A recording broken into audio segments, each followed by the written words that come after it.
அனைவருக்கும் வணக்கம். நான் பாபாஸ் in search of winner Sugendran மணி. இன்னைக்கு நம்ம ஹெல்த்தியான ராகி களி மற்றும் சுலபமான கருவாட்டு குழம்பு எப்படி செய்யறத பார்க்க போறோம். வாங்க சமையலுக்குள்ள போகலாம். பாபாஸின் கேழ்வரகு மாவுல கொஞ்சோண்டு தண்ணீர் விட்டு உப்பு சேர்த்து நம்ம அதை கரைச்சி வச்சுக்க போறோம். அதை ஒரு பாத்திரத்துல ஊற்றி திக்கா வர வரைக்கும் நம்ம கிண்டி எடுத்துக்க போறோம். திக்கா வந்துட்டு பிறகு நம்ம வீட்டில் இருக்கிற சோறு அதோட சேர்த்து நம்ம இந்த மாதிரி பதத்துக்கு அதை கிண்டி எடுத்துக்க போறோம்.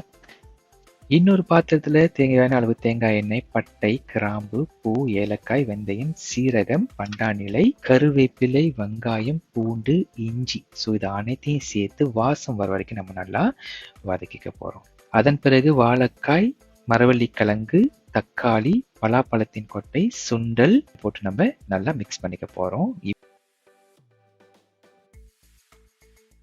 இப்போ பாபாஸின் மஞ்சத்தூள், மிளகாய்த்தூள், மீன் மசாலைத்தூள், கருவாட்டு குழம்பு மசாலா போட்டு நல்லா மிக்ஸ் பண்ணி போறோம். கொஞ்சமா தண்ணீர் ஊற்றி நம்ம அதை நல்லா மிக்ஸ் பண்ணிக்க போறோம்.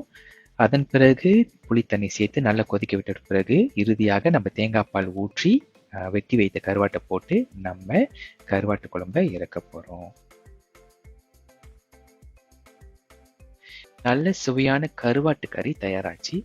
இதை நம்ம செஞ்ச ராகி களியோட கொஞ்சம் தயிர் சேர்த்து சாப்பிடும்போது அவ்வளவு ருசியா இருக்கும். இந்த ரெசிபி உங்களுக்கு பிடிச்சிருந்துச்சு அப்படின்னா மறக்காம நீங்க உங்க வீட்டில் ட்ரை பண்ணி பாருங்க. நன்றி.